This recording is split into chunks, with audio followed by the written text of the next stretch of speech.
Bismillahirrahmanirrahim. Assalamualaikum warahmatullahi wabarakatuh.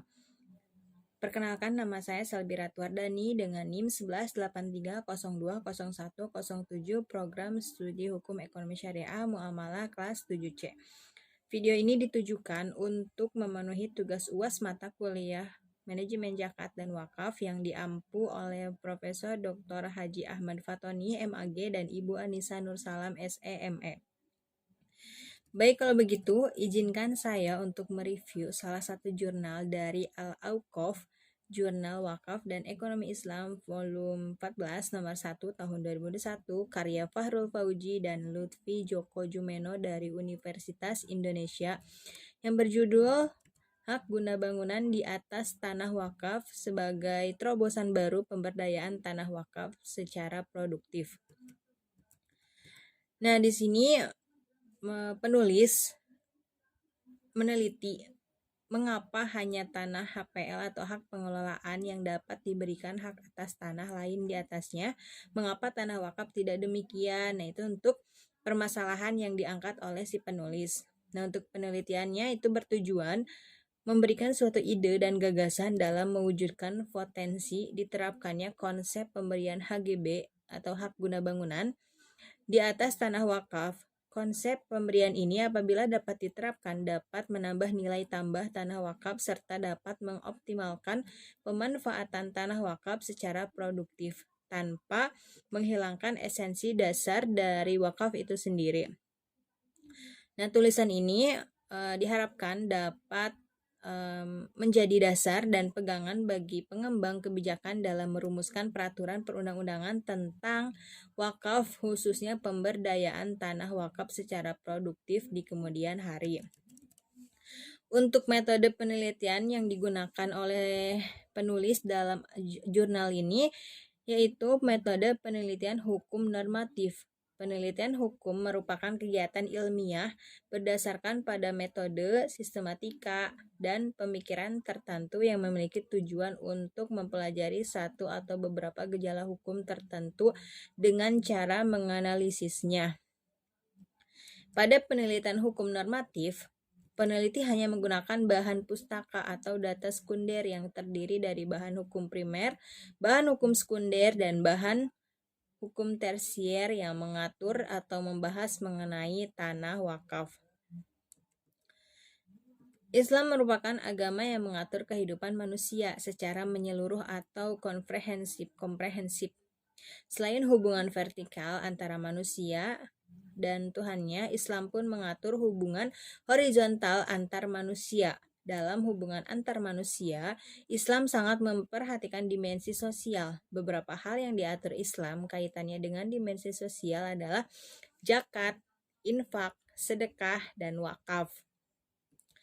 Wakaf adalah dalam sejarah umat Islam mempunyai peran yang signifikan dalam membawa umat Islam pada era keemasan di berbagai kehidupan, baik itu sosial, ekonomi, politik, maupun ilmu pengetahuan. Wakaf merupakan lembaga yang dianjurkan oleh ajaran Islam, di mana dapat digunakan oleh seseorang sebagai sarana penyaluran rezeki yang telah diberikan oleh Allah SWT kepadanya.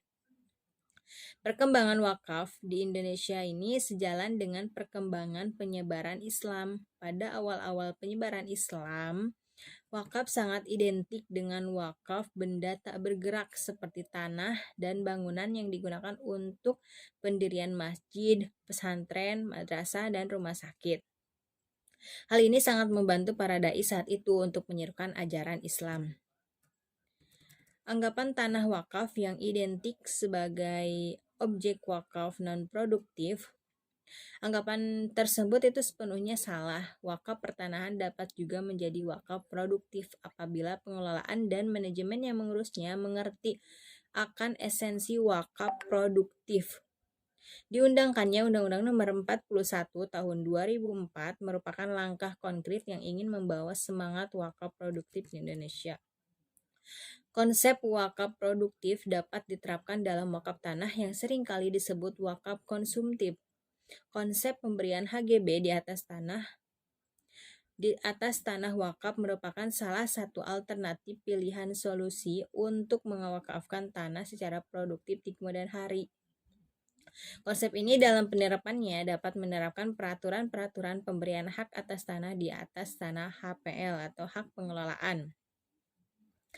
Hal yang demikian dapat diterapkan karena pada dasarnya tanah wakaf dan tanah HPL memiliki beberapa persamaan dalam praktik dan konsep.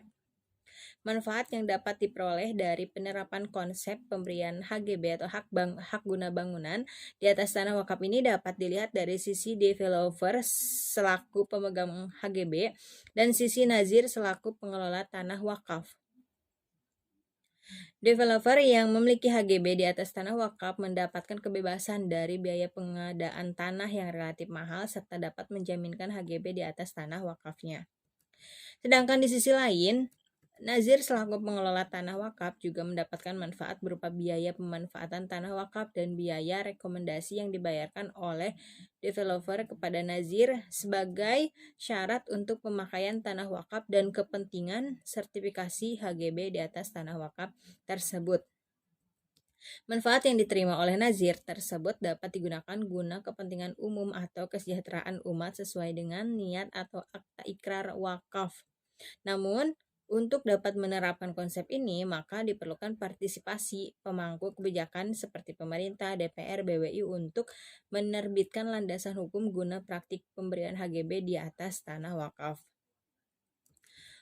Nah, untuk kelebihannya sendiri dari yang saya lihat dari jurnal tersebut itu mengenai pembahasannya sudah lengkap karena di dalamnya sudah terdapat studi literatur yang dicantumkan dan penggunaan pembahasannya itu mudah dipahami dan juga di dalamnya terdapat tabel-tabel yang dapat dipahami secara sederhana sehingga dapat memudahkan saya untuk memahami isi dari jurnal tersebut. Nah, semoga dari review yang saya sampaikan ini dapat dipahami dengan mudah dan bermanfaat khususnya bagi saya dan teman-teman yang menonton video ini. Mungkin cukup sekian dari saya. Wassalamualaikum warahmatullahi wabarakatuh.